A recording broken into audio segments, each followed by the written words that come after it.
Assalamualaikum warahmatullahi wabarakatuh. Jumpa lagi dengan Daniel Yuda Kumoro YouTube channel. Pada kesempatan kali ini kita akan melakukan wawancara yang kedua ya, dengan guru bimbingan konseling SMKN 3 Budoran Sidoarjo. Bagaimana, apakah kamu sudah melihat video sebelumnya? Kita ada wawancara dengan Pak Rian ya, bahasa Jepang, guru bahasa Jepang. Nah, sekarang kita akan wawancara dengan guru bimbingan dan konseling atau yang disebut konselor sekolah di SMKN 3 Budoran, yaitu Ibu Nini. Selamat datang Bu Nini. Ya, sama-sama Pak. Terima kasih ya sudah meluangkan waktunya untuk memberikan motivasi kepada siswa kelas 12 sekolah kita.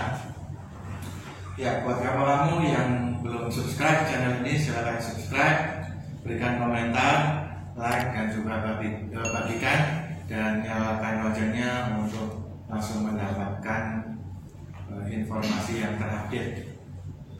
Baiklah Bu Nini, santai saja Bu Nini ya.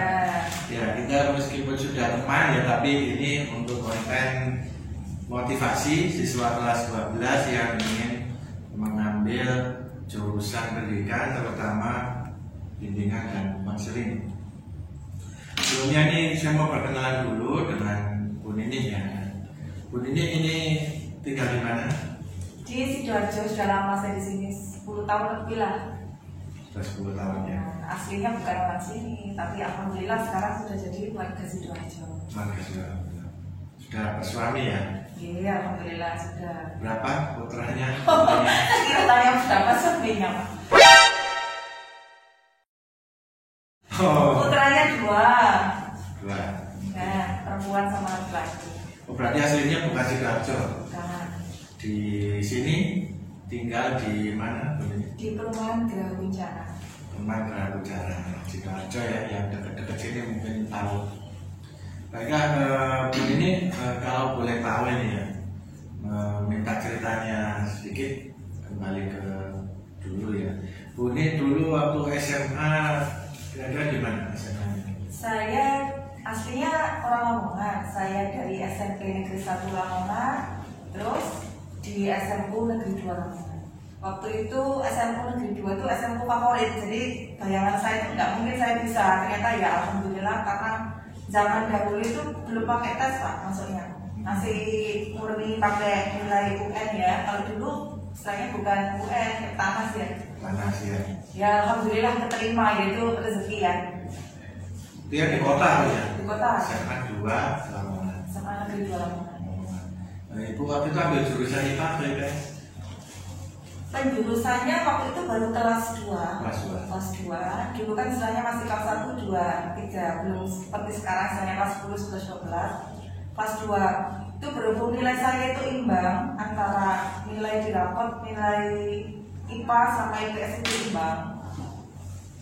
Wali kelas saya itu mengarahkan ini, baiknya masuk IPA saja karena apa ya, pendiam. Saya dulu cenderung orangnya itu pendiam kan. Masuk IPA saja, kalau bahasa nggak seberapa nanti komunikasinya. Kalau orang IPS kan banyak ngomong, banyak diskusi. Masuk IPA saja karena nilainya imbang.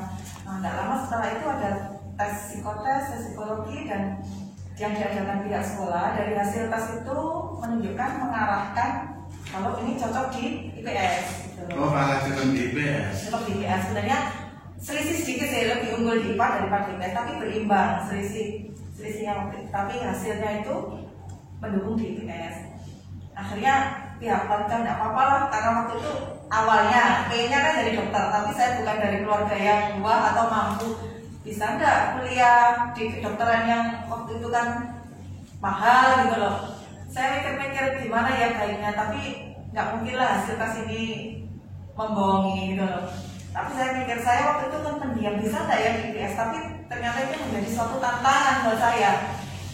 Yang awalnya itu saya itu apa ya, pendiam lah, hampir malu kalau berdiri di depan orang banyak, itu gugup dulu, jadi harus ambil nafas dulu. Jadi itu sebuah tantangan, saya pasti bisa gitu. Buktinya saya dulu mikir nggak mungkin bisa masuk di SMP 1 kan, SMP unggulan di di Lamongan, termasuk SMA 2 bisa. Berarti kali ini saya bisa, akhirnya saya memutuskan di IPS. IPS. Tuanya. Itu ya.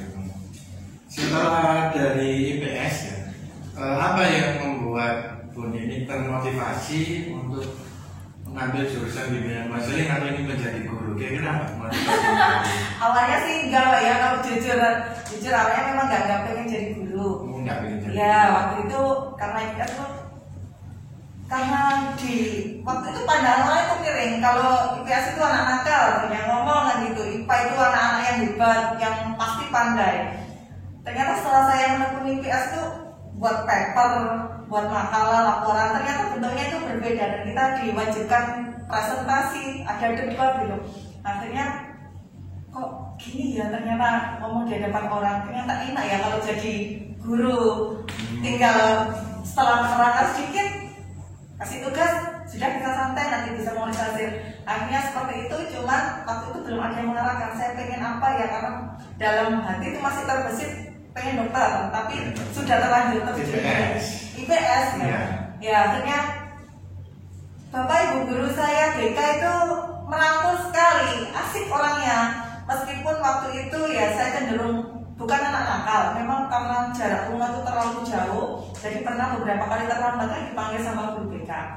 Saya melihat cara mereka itu dalam menangani siswa itu enak gitu loh. Jadi masih muda awalnya. Ya ada yang muda, ada yang sudah berumur ya. Jadi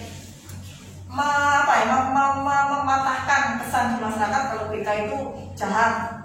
Ada apa-apa nanti dikasih apa. Jadi saya malah senang. Jadi pernah sengaja sebenarnya tidak telah memolorkan diri karena saya cari-cari informasi tentang kuliah. Itu kan belum ada yang mengarahkan saya pengen kuliah di mana. Jadi sengaja telat, nanti kalau telat kan saya dibawa ke ruang BK.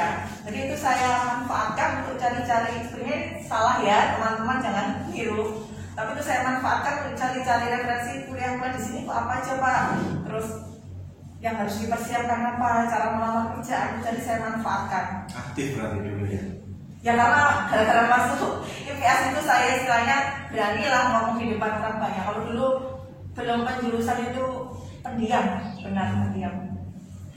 Terus kenapa memilih jurusannya bimbingan konseling? Nah itu karena mungkin karena saking seringnya bergaul dengan guru-guru BK, akhirnya gini, besok ada yang melanjutkan saya ya, gimana kalau saya sudah sepuh gitu si bapak itu. Terus Pak nggak enak Pak, berdoa banyak nangani anak-anak yang bermasalah ketika saya gitu.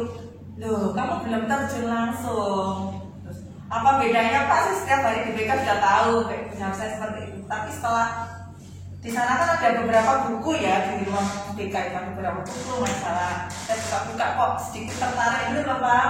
Akhirnya sama wali kelas waktu itu saya ikut PMDK. Kalau sekarang kan istilahnya SNMPTN ya.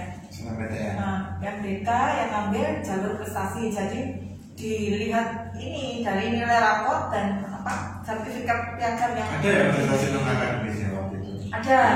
Cuma kan dua ya, akhirnya pada PMDK sama itu yang ngurus itu wali kelas saya namanya Bu Wiwi, saya masih ingat. Dan sebenarnya saya enggak pengen di situ tuh enggak, pokoknya gimana ya nanti kalau jadi guru itu saya pasti keterima gitu loh Pak. Ya, mengarahkan waktu itu ya guru BK saya. Waktu itu prestasinya apa aja selain di sekolah Bu? Saya bukan orang yang pintar sih. Yang enggak ya kayak kaligrafi, kan waktu ada lomba cerdas cermat tuh selalu diikutkan.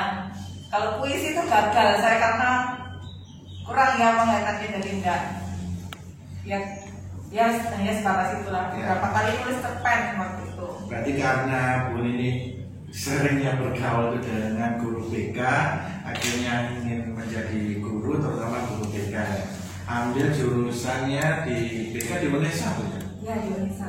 Unesa, jalur PMDK. Waktu itu sama aja dengan SNMPTN ya. Nah, pakai jalur rapot ya Bu. Jalur rapot dan juga prestasi. Jadi memang ada yang menginspirasi ya Bu ya. Ya. Inspirasi memotivasi guru BK itu. Ya Pak Heri guru BK saya. Selama di Indonesia apa Bu? Untuk jurusan BK itu mempelajari apa sih? Banyak sekali. Pas awal-awal memang saya nggak paham karena memang, tapi ya penasaran kayak gimana sih wong cara nangani siswa kan seperti itu lihat guru BK saya. Jadi saya penasaran apa saja. Ternyata pas awal-awal semester masih umum ya Pak, ada filsafat, Pancasila, bahasa Inggris. Tapi memang ada psikologinya dimasukkan, psikologi ya, psikologi istri, psikologi perkembangan anak dan remaja, lansia, terus kesehatan mental itu. Jadi saya tertarik, apalagi pas waktu itu Pak Nur Salim itu sedikit mengajarkan tentang hipnoterapi, hipnotis itu saya antusias karena kok menyenangkan ya, apalagi diajari meditasi. Akhirnya saya waktu itu buat sama teman-teman buat kartu sakti pada waktu itu nggak tahu sekarang masih ada apa enggak, itu bisa lintas kampus, jadi bisa pinjam di UNER, di PS, di Ubaya, di UM Malang pakai kartu sakti itu. Berarti memang sesuai ekspektasi ya kuliah di BK di Indonesia, sesuai harapannya ini. Tentunya kalau yang jadi guru pasti membuat RPP, juga diajar buat RPP ya Bu. Itu ya. Yang gimana itu? Beda ya, karena dari tahun ke tahun kurikulum juga beda, otomatis bentuknya juga beda. Pas awal itu kan ada satuan layanan BK, bimbingan konseling. Sekarang kan sudah tidak ada istilah. Dulu ada istilahnya silabus, sekarang tidak menggunakan silabus. Kalau untuk guru mata pelajaran RPP, rencana pembelajaran, kalau guru BK kan rencana layanan RPL, seperti itu RPL kita. Ya mungkin tergantung kurikulumnya, jadi menyesuaikan. Kalau dulu ada BK perkembangan, terus ganti ada PUPBK juga. PUPBK, oke. Setelah melewati semester awal hingga tengah, untuk akhir dari studi itu apa ada PKL dan membuat skripsi? Untuk BK gimana waktu itu Bu ini? BK 2 kali. Yang pertama PKL pertama itu kalau tidak salah 1 bulan itu buat semacam draft atau laporan itu ya, banyak suka dukanya. Terus yang kedua itu 4 bulan khusus BK. Kalau pada waktu itu digabungkan, kalau dari UNESA itu sama jurusan yang lain, matematika, fisika, sejarah digabung, tapi cuma mereka itu sebentar, 1-2 bulan. Sementara BK itu paling lama 4 bulan. Jadi yang lain sudah balik lagi ke kampus, untuk kami masih lama. Dari situ itu istilahnya pengalaman terjun langsung ke siswa. Di mana waktu itu? Yang pertama itu di SMP Negeri 1 yang di daerah Cerme itu. Gresik. Ya, Gresik. Yang kedua di SMA Negeri 2 Sidoarjo. Waktu itu kan masih di Sidowari, sekarang masih beda tempatnya. Pindah sana ya.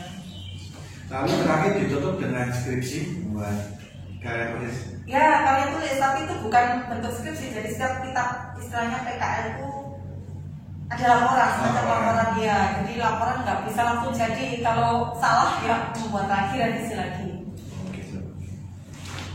Selanjutnya ketika Bu Nini sebelum bekerja mengajar di SMK di Kejuran, mungkin ada pengalaman yang lainnya mengajar. Saya dulu pernah di SMP 1 Kepanjen Surabaya, itu pas di Rumput, daerah Rumput Menanggal sana. Itu berat tapi menyenangkan, karena di sana itu yang sekolah khusus anak-anak yang tidak mampu, khususnya anak jalanan, jadi beda. Jadi kita tidak dibayar pun tidak masalah, yang penting kita tampil anak-anak yang tidak mau sekolah, jadi kita mencari siswa. Kan kalau anak jalanan kan banyak anak pampa, jadi rambut ya mohan, pun tajam-tajam, hitam panjang, terus maksud saya tajam itu karena terlalu runcing sekali, terus diwarnai, terus laki-laki ya pakai anting. Tapi yang penting kita rangkul dulu mereka masuk sekolah. Beda kalau di sekolah yang sudah berdiri, bukan anak jalanan, kita tidak bisa misalnya baru merangkul anak, rambutmu nggak boleh warna-warni, yo kabur nggak mau sekolah. Jadi kita usahakan anak-anak yang mau sekolah perasaan dikasih seragam. Ya banyak dukanya itu kan kalau bergaul dengan anak itu kan tidak mau mandi. Ya, nah tapi ketika saya ajak jalan-jalan sekitar sekolah itu jalan-jalan, kan banyak orang yang lihat toh Pak, itu anaknya tak itu balik, gimana kok banyak yang melihat kita, menurut kamu kenapa kok banyak yang memperhatikan kita? Jadi saya tanya balik ke siswa yang saya tidak tahu. Nah mungkin karena dandanan itu berbeda. Kenapa kok pada waktu jalan kok banyak orang yang menutup hidung? Jadi cara saya memberi masyarakat tidak boleh harus mandi. Kalau disuruh langsung mandi, mereka nggak mau sekolah karena rata-rata di jalan itu kan mereka yang merasa keren kalau tidak mandi.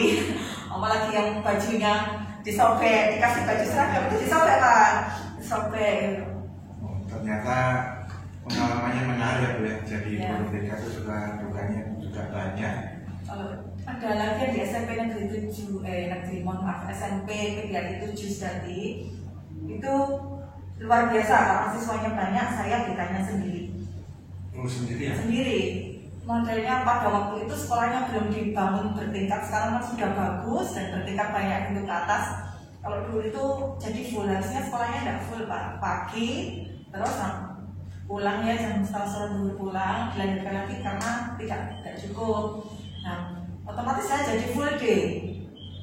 Dan itu luar biasa bedanya kalau sekarang kan di SMK ya Pak. Kalau anak SMP itu kan masih remaja, masih peralihan dari anak-anak menuju remaja. Jadi kalau ada apa-apa itu, Bu itu loh Bu, gitu ya. Saya merasa, Bu itu Bu buka ilmu, Bu itu loh Bu, karena Bu itu kayak surat cinta. Beda sama dengan anak SMA. Karena waktu SMA kan saya pernah makan sama 4 bulan di SMA 2 itu berbeda sekali. Apalagi pada waktu di STM ya, sampai 3 bulan ini kan anak STM berbeda, karakternya jauh berbeda.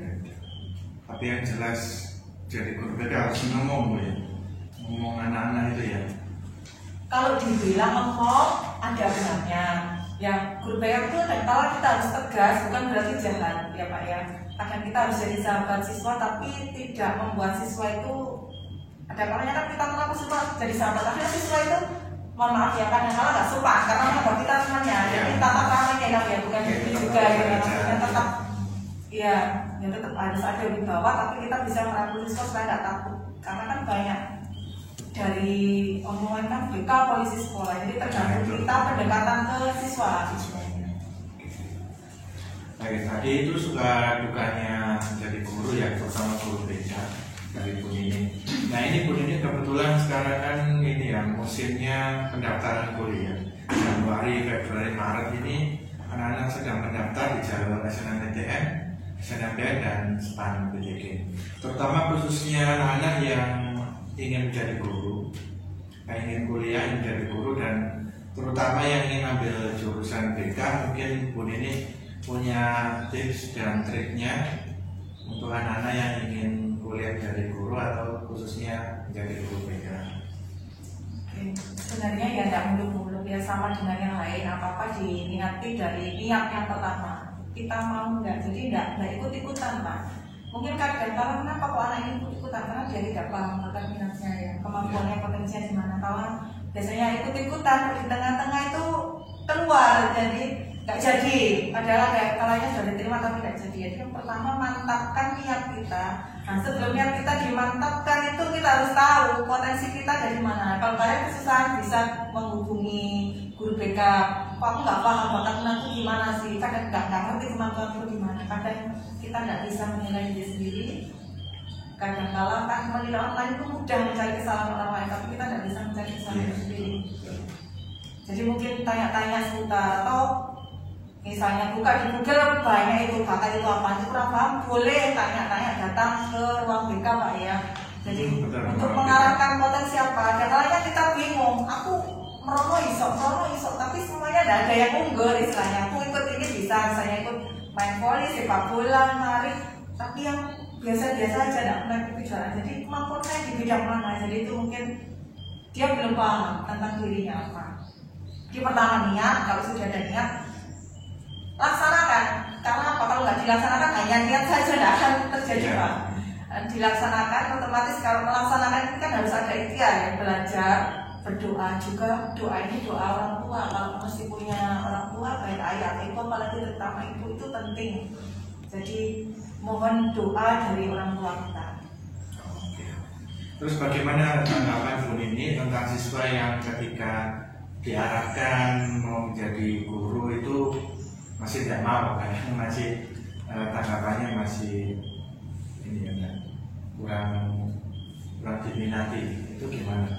Ya, misalnya diangkat, ada kalanya kan sama dengan orang tua menyuruh anaknya masuk sekolah sini. Sebenarnya orang tua itu tidak salah, mereka yang mengarahkan, tapi ada kalanya yang anak merasa terpaksa, aku nggak suka di sini kok di sini ya, sama halnya kayak gitu Pak ya. Kita mengarahkan, jadi anak ini tahu segi positif dan negatifnya. Kalau jadi guru, menurut kamu segi positifnya apa, kelebihannya apa, keunggulannya, kekurangannya apa. Terus kamu carilah, kalau guru itu ngapain aja, atau cari artikel seputar guru. Jadi nanti dilihat bagaimana menurutmu. Jadi kita kasih umpan balik seperti itu. Jadi nanti kamu hasilnya ini lebih banyak yang unggulnya, positifnya seandainya kamu jadi guru apa tidak. Juga dukungan orang tua mendukung sepenuhnya apa enggak. Oke. Ya. Tadi tips dan trik ya dari Bu Nini buat kamu yang ingin ambil jurusan pendidikan, terutama di Indonesia, yang menjadi guru, khususnya guru BK itu. Yang pertama, mantapkan niatnya, minta doa juga kepada orang tua, dan jangan khawatir ya, alumni kita ada yang, dan bahkan banyak yang di Indonesia dan ingin menjadi guru itu juga. Ya, itu tadi suka duka dan juga tips dan trik bersama Ibu Nini, guru BK SMK yang kita Buduran. Mudah-mudahan bermanfaat dan berguna buat kalian yang ingin mengambil jurusan pendidikan, khususnya bimbingan dan konseling di Indonesia. Itu saja ya. Terima kasih Bu Nini yang sudah mau berkenan hadir dan memanfaatkan waktu. Jangan lupa untuk tetap terus mendukung channel ini dengan cara mengklik subscribe, bagikan dan komentar jika ada yang ingin ditanyakan, dan nyalakan loncengnya untuk langsung mendapatkan informasi update terbaru. Itu saja, terima kasih. Wassalamualaikum warahmatullahi wabarakatuh.